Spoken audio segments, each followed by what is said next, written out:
Allez, bonjour à tous et bienvenue. On est parti pour une nouvelle vidéo sur le baromètre national des prix de l'immobilier pour ce mois de juillet. Donc on est sur un marché immobilier qui retient son souffle. Alors on se remémore sur le dernier, aujourd'hui, la dernière conjoncture qu'on a analysée, on avait une stabilisation au niveau des prix, que ce soit en France ou également à Paris. Au niveau de Rennes, on a plus 8%, Montpellier également qui baisse. Encore une fois, c'est à titre indicatif. Ça va dépendre évidemment de votre actif en question et de la valeur intrinsèque. Nous avons donc un premier semestre en légère hausse, je dis bien en légère hausse, et à prendre évidemment entre guillemets, mais gare à l'illusion. En effet, aujourd'hui, donc c'est Miragent qui l'énonce, entre janvier et juin, les prix au niveau national ont légèrement augmenté. On sera aux alentours de plus 0,5% sur l'ensemble du territoire français. Et au niveau des zones rurales, on sera aux alentours de 3%. La cause, c'est notamment donc la saisonnalité du marché. En effet, lorsqu'on va arriver au niveau du printemps, on arrive davantage à se projeter, que ce soit la piscine, que ce soit le jardin avec les enfants, etc. Par conséquent, juste avant, on va dire le printemps, généralement, ce sont des bons mois, notamment dans l'immobilier. À titre indicatif, le mois de juin, il a ramené du vert dans l'ensemble des secteurs, notamment sur le marché immobilier résidentiel, que ce soit à Paris qui souffre énormément et qui corrige. On a également le top 10 au niveau des villes en France avec plus 0,3%, et également le top 50. Donc ce petit mois de juin, voilà, on a une légère augmentation au niveau du prix de l'immobilier. Toutefois, on a toujours aujourd'hui une baisse de volume qui ne cesse de s'accentuer. Et également, il ne faut pas oublier que généralement, on a eu la BCE avec une baisse, notamment avec une baisse des taux qui a été effectuée. Bon, rien de bien méchant, ça aujourd'hui, ça permet à l'ensemble aujourd'hui des ménages d'avoir 2 mètres carrés de plus, mais bon, c'est une petite avancée. En revanche, ce qui est important de mentionner, c'est que la situation est loin d'être débloquée. Aujourd'hui, moi je le redis encore une fois, c'est pas parce qu'on a une petite augmentation des prix, une petite baisse que ça va revenir à la normale. La réponse est non. Les cycles immobiliers sont longs, par conséquent, ça sera à mon avis entre une bonne année, à mon avis, pour 24 mois encore. Voilà. 24 mois toujours, au moins, quoi qu'il arrive au niveau des législatives, il ne va pas se passer grand-chose. Et éventuellement, avec la présidentielle, la prochaine, il faut laisser une petite année. Donc je pense qu'il y en a vraiment, je vous dis, pour 2 ans. 2 ans. Voilà, 2 ans. Et encore une fois, à voir si ou non il va se passer 2 événements qu'on ne peut malheureusement pas anticiper. Comme je vous l'énonce à chaque fois, de toute manière, la macro et la micro, on ne peut absolument rien anticiper. En revanche, le prix de votre actif, ça, vous pouvez le contrôler. Donc, pour tous ceux qui hésitent à acheter, oui, non, machin, etc., je reçois pas mal de messages. La réponse est toujours la même, c'est concentrez-vous, par rapport à vos objectifs de chacun, et deuxièmement, par rapport au bien en question. Reprenons la vidéo. Donc au niveau des taux d'emprunt n'ont pas encore véritablement commencé à reculer, c'est sûr, comme également le prix de l'immobilier qui contribue aujourd'hui à maintenir le marché dans une zone évidemment qui est plutôt inconfortable, que ce soit les acheteurs ou les vendeurs. Alors les volumes de vente qui continuent à diminuer, on sera aux alentours de 800 000 transactions. Alors je mettrai la vidéo de Lifetime en haut à droite. Au niveau des prédictions, en effet, pour le second semestre, Lifetime anticipe certaines choses, donc je mettrai la vidéo en haut à droite. Et techniquement, donc évidemment, on devrait passer aujourd'hui la barre des 800 000, je le pense également. Petite dédicace à Mathias. Mathias, je sais qu'il aime bien, il m'envoie plusieurs fois à chaque fois ces graphiques en question.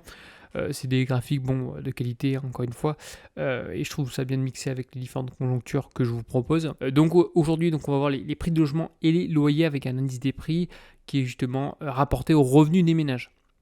Donc on peut voir qu'au niveau du prix de l'immobilier, on est quand même sur des niveaux qui sont relativement hauts dans l'ensemble. Donc on est passé des années 2000, on était dans un tunnel, en fait, voilà, il y a un petit tunnel, c'est qu'à chaque fois, voilà, les personnes qui disent il faut attendre du moins 40%, c'est pour ça, on est dans un petit tunnel en fait, et techniquement on doit rester dans ce tunnel. Bon, en effet, les prix d'immobilier sont à des niveaux qui sont stratosphériques, si on compare évidemment au petit tunnel en question.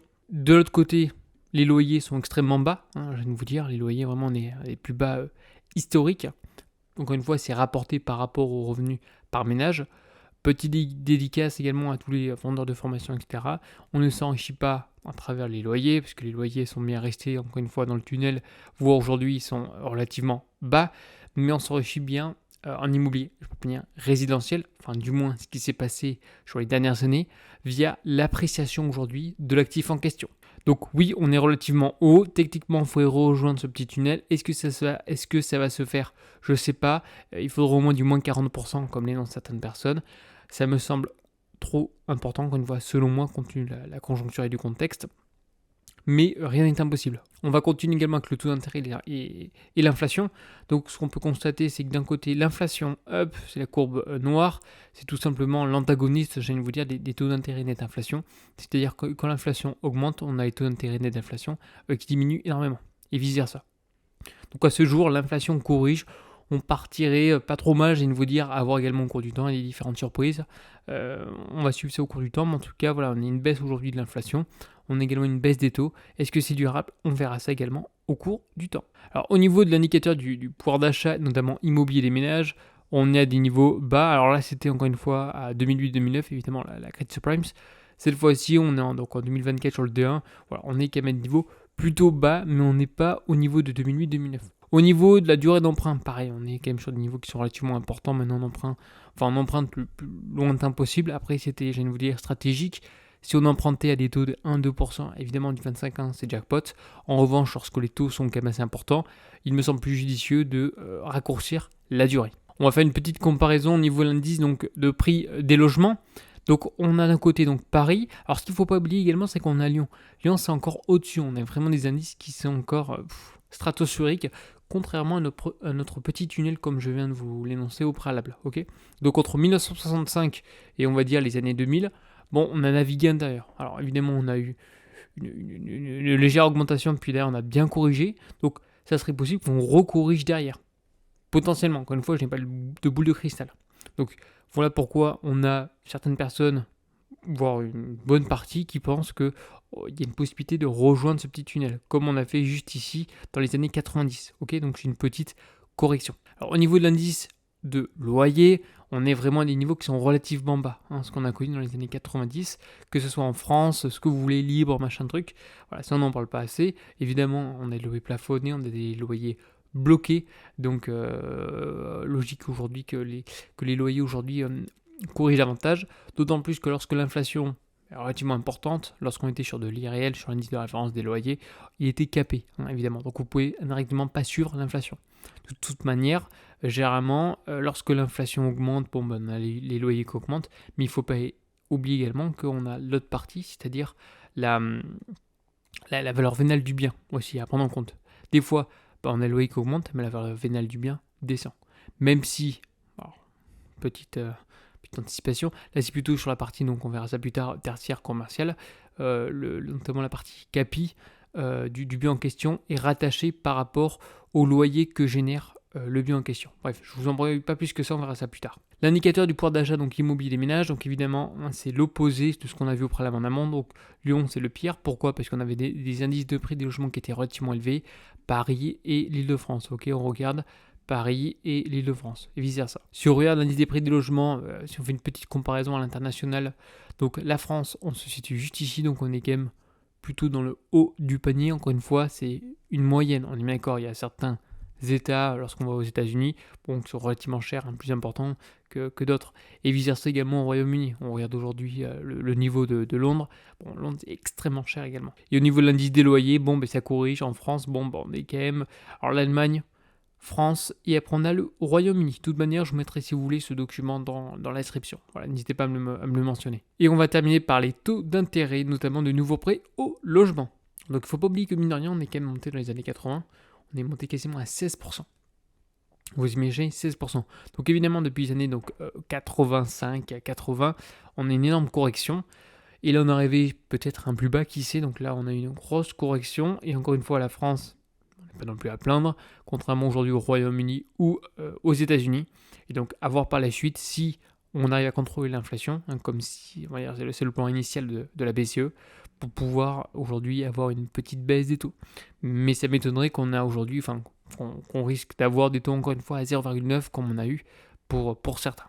Allez, je reviens sur le document. Donc un pouvoir d'achat immobilier toujours en berne. Donc aujourd'hui on a des taux d'emprunt qui étaient, si on regarde un petit peu en arrière, en 2019 on était à 1,1% sur 20 ans, c'était un petit peu fou.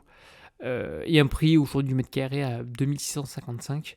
Aujourd'hui, on a perdu grosso modo à peu près 20% de pouvoir d'achat, soit à peu près 20 mètres carrés. Alors, bonne nouvelle, il y a une petite baisse des taux, je pense que tout le monde l'a suivi, ça nous fait 2 mètres carrés de plus. Ouais, voilà. Donc autant vous dire, pas grand chose, mais peut-être qu'on a amorcé la chose. On verra ça également au cours du temps. Mais le chemin reste encore long.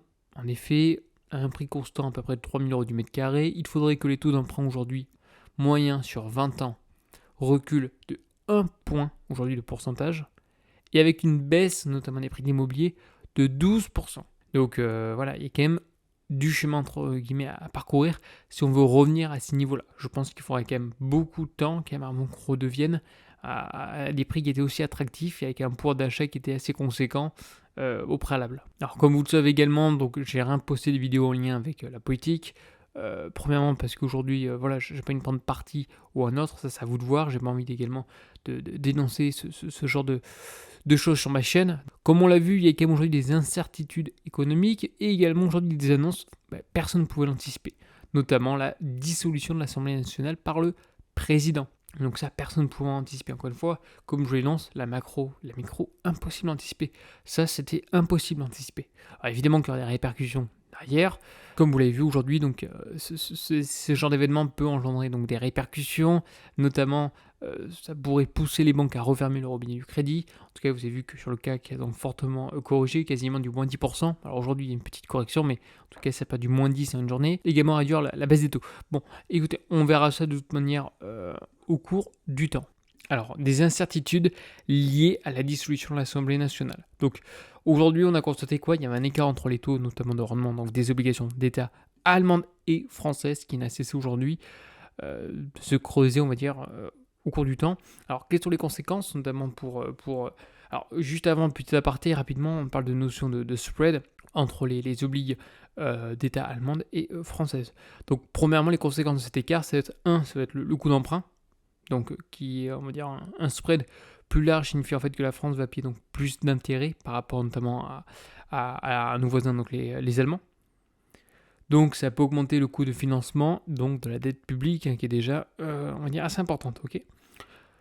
Deuxième point, ça va engendrer également une confiance, notamment aujourd'hui donc des investisseurs. C'est-à-dire aujourd'hui donc on a un écart qui est croissant, qui peut notamment indiquer que les investisseurs aujourd'hui perçoivent un risque plus ou moins élevé qui est associé notamment aux obligations françaises par rapport évidemment aux obligations allemandes. Et comme je vous le mentionnais, donc également pour des questions d'impact économique, notamment sur des coûts d'emprunt plus élevés pour la France qui peuvent notamment limiter aujourd'hui donc les dépenses publiques et les investissements notamment. Ces investissements qui sont quand même utiles notamment pour la croissance, là ça pourrait justement limiter cette croissance. Donc voilà, cet écart c'est pas bon du tout. Le cycle de baisse des taux d'emprunt dans lequel aujourd'hui la dernière décision donc de la BCE dans la Banque Centrale Européenne aurait dû donc engager le marché bancaire français risque d'être fortement repoussé. Alors une fois tout le monde anticipe, oui il y aurait au début de l'année je m'en souviens il y avait tant de baisses, maintenant on se demande s'il y avoir une deuxième, oui non. Donc une fois impossible aujourd'hui à anticiper les baisses, on verra ça au cours du temps. Oui il y en aura d'autres je pense, mais encore une fois il faut une certaine stabilisation. Là, aujourd'hui, il y a trop d'incertitudes, je pense, qui sont présentes pour avoir une baisse des taux via la BCE. Alors, pareil au niveau aujourd'hui, donc là, aujourd'hui, je tourne ça un vendredi. Vendredi, dimanche, évidemment, c'est les législatives, donc on verra également qu'est-ce qui va passer. Bon, de toute façon, vous l'avez vu, je pense que ceux qui savent aujourd'hui, ceux qui lisent tout simplement les différents programmes, il y a l'immobilier. Alors, j'ai pas fait de vidéo parce que je voulais pas qu'on parte. Ah oui, il influence tel parti, machin truc. Je préfère rester neutre. Donc, ça, débrouillez-vous. Vous êtes tout simplement tout sur Internet. Il vous explique les programmes. C'est rapide, c'est carré. Bon, d'un côté, si vous êtes bailleur, vous avez vu, il y en a un qui propose des exonérations, la suppression des DPE, etc., etc. Bon, de l'autre côté, bonjour les squatteurs. Ils seront toujours là, je viens de vous dire. Donc, a priori, d'après les différents sondages, ça serait donc le RN. On verra en tout cas ce qui va se passer. S'ils ont une majorité ou non, encore une fois, d'après les sondages, à ce jour, quand je tourne la vidéo, le RN n'aurait pas de majorité. Je pense qu'il va pas se passer grand-chose. Donc, de toute manière, on suivra ça, je viens de vous dire de manière mensuelle, comme d'habitude, si vraiment il y a du changement, mais je pense pas qu'il va se passer grand-chose. au niveau de l'évolution, notamment des prix de l'immobilier en France. Donc dans l'ensemble, on a quand même une augmentation qui continue, notamment pour ce petit mois de juin. Bon, Paris, ça stagne, rien qui se passe. Montpellier, petite baisse. Nice, petite baisse, ce qui est très rare. Nice, généralement, c'est un petit peu l'exception de la ville française aujourd'hui qui n'a pas beaucoup corrigé. Et dans l'ensemble, voilà, une légère augmentation. Et avec Bordeaux, quasiment plus 0,6%. L'indice des prix, donc immobilier, pareil, si on regarde depuis un mois, dans l'ensemble, c'est à peu près neutre. Ça a un peu augmenté, notamment dans les zones rurales, à quasiment plusieurs 0,7%, ce qui est non négligeable. Depuis le 1er janvier 2024, on a Paris et évidemment les grandes villes qui ont davantage corrigé. Sur 50, toujours Paris. Par contre, sur 10 ans, tout le monde est dans le positif. Donc, comme d'habitude, l'investissement, d'une manière générale, c'est sur du long terme. Ok, donc soyez patient. Évolution des prix, donc en région parisienne, pareil, je vous laisse checker. N'hésitez pas à mettre pause. Et réciproquement également pour les prix parisiens par arrondissement. Allez, la vidéo donc touche à sa fin, donc n'hésitez pas à liker, à vous abonner, à mettre un petit commentaire et je vous dis à une prochaine. Allez, bye bye.